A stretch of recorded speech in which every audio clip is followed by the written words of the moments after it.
সাবধান, আপনি কি জানেন জুন মাসেই সব থেকে বেশি বজ্রপাত হয়? আর এবার বলা হচ্ছে বজ্রপাত ব্যাপক হারে বাড়বে। এই তো বলা হচ্ছে বাংলায় বর্ষা ঢুকবে, সাথে সাথে বাড়বে বজ্রপাত।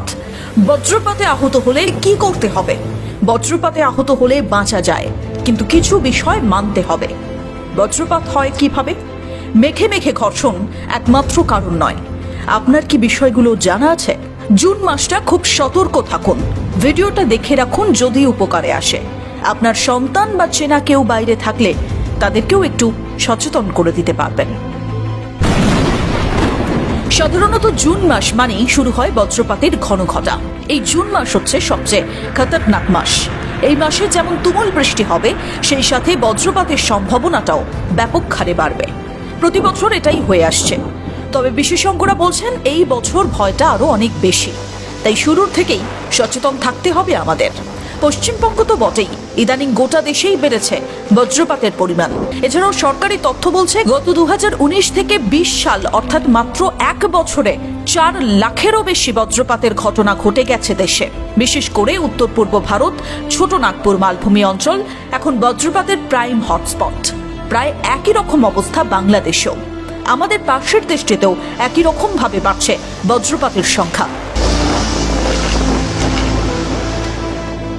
তবে প্রশ্ন হচ্ছে, আপনার সামনে যদি কেউ বিদ্যুৎপৃষ্ট হয়, বজ্রপাতে আহত হয়, সেক্ষেত্রে কি করবেন আপনি? এই ইনফরমেশনটা তো একটু জেনে রাখা দরকার। চিকিৎসকরা বলছেন বজ্রপাতে আহত হওয়ার পরবর্তী 15 মিনিট খুবই গুরুত্বপূর্ণ। দেরি না করে সঙ্গে সঙ্গে চিকিৎসা শুরু করতে হবে। দিতে হবে সিপিআর।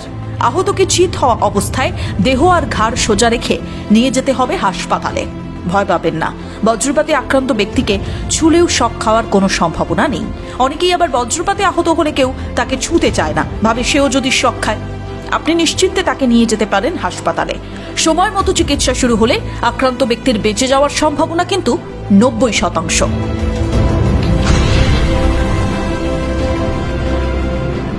তবে আমরা বলবো, কোনো দুর্ঘটনা হওয়ার আগেই সাবধান হওয়াটা ভালো।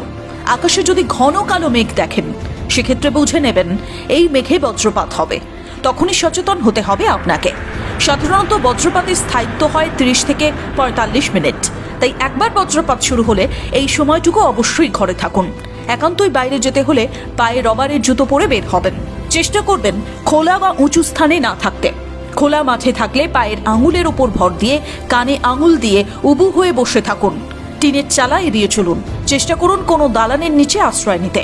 উঁচু গাছপালা, বৈদ্যুতিক খুঁটি বা তার বা ধাতব খুঁটি, মোবাইল টাওয়ার ইত্যাদি থেকে অবশ্যই দূরে থাকুন। বজ্রপাত হয় কেন জানা আছে কি? কেন বাজ পড়ে? বিশেষজ্ঞরা বলছেন আকাশে মেঘ জমলেই তার নিচের অংশে জলীয় বাষ্পর পরিমাণ বেশি জমে থাকে। জলকণাগুলোর মধ্যে ক্রমাগত সংঘর্ষ হতে থাকে। অন্যদিকে মেঘের নিচে থাকে নেগেটিভ চার্জ, উপরের দিকে থাকে পজিটিভ।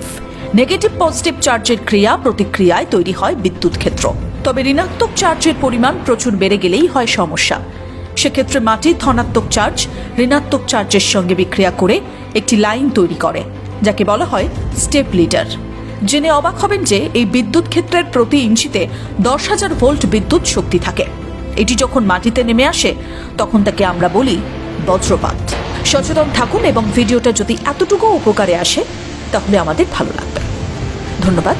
প্রথম কলকাতার সঙ্গে এতক্ষণ আপনি ছিলেন।